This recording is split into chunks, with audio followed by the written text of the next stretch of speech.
Hi, it's Steve. Today we'd like to show you how to replace the defrost timer on your refrigerator. It's a really easy repair. Let me show you how we do it. Now before we begin this repair, the first thing we'll need to do is to disconnect power to the refrigerator. So either pull it far enough forward that you can unplug it, or locate the electrical panel, turn off the appropriate breaker, or remove the appropriate fuse. And once we've done that, we'll want to clear all the items off of the top shelf, and then we can start our repair. Now with the items removed off that shelf, we now have access to the two mounting screws for this control housing. There's one at the back and another one located near the front. So using either a number 2 posi driver or a number 2 Phillips screwdriver, we'll remove those two screws.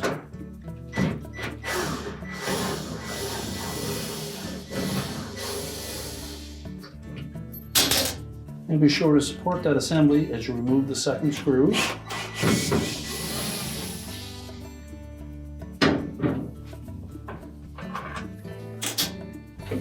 Carefully lower it down.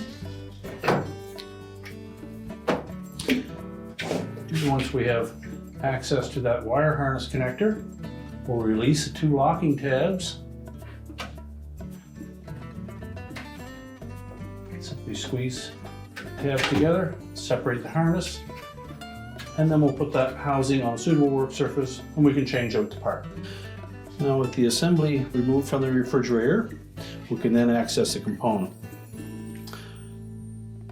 So to change that defrost timer, we need to remove the old one first, and we suggest that you disconnect the wire harness from it before you remove the timer from the mounting. So taking a flat blade screwdriver, we're going to go in between the harness connector and the body of the timer and simply pry that off.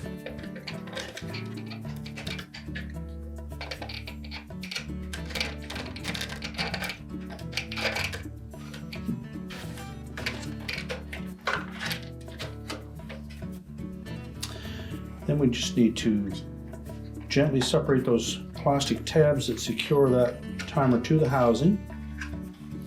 We don't want to spread them any more than is necessary.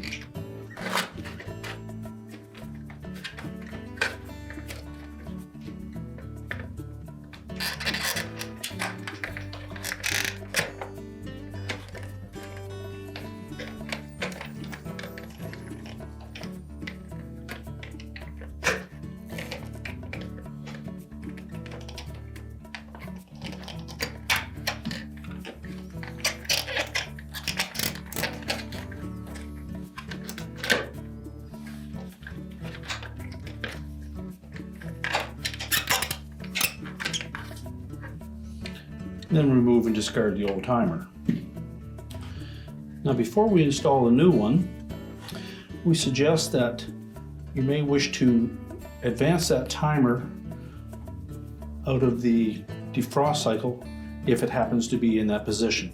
To do so, we'll simply take a flat blade screwdriver and we'll fit it into this opening. We'll allow you to turn that in only one direction, which would be clockwise, and then just carefully listen as you're turning it.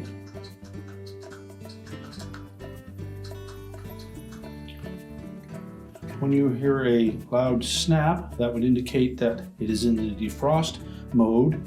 If we turn it just another turn, as we're rotating that, you may notice a loud snapping sound. That will be indicating that it is in the defrost mode. We just advance that a little bit more and it'll come out of the defrost mode and into a cooling mode.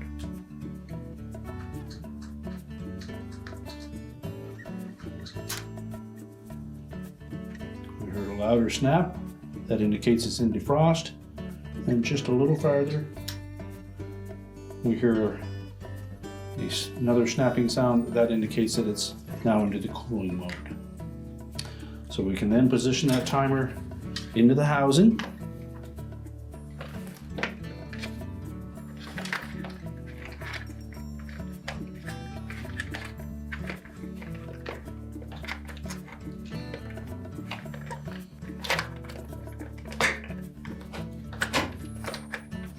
Make sure it snaps into place. We'll then reconnect that harness, and you'll need to use some force to press that onto the timer.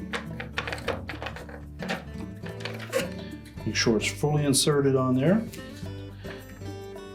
We'll fit that capillary tube back into its channel. And now we're ready to put the housing back into the refrigerator.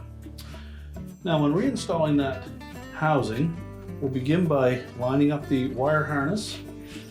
And you want to make sure that the end of the harness that is attached to the housing sits flat down in that little channel there.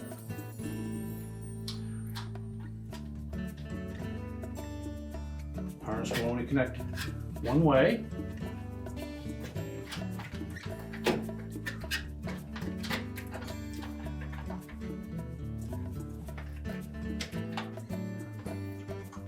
So make sure both locking tabs engage. And we'll tuck that harness down into that channel.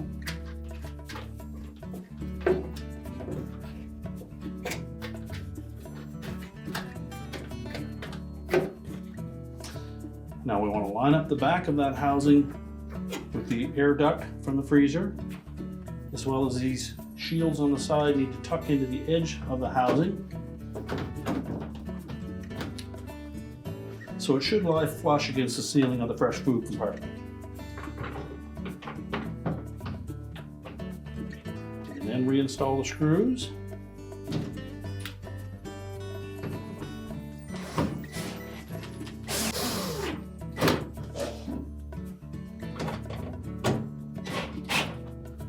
Make sure they're tightened securely. And then we can push the shelf back into position and reload the shelf.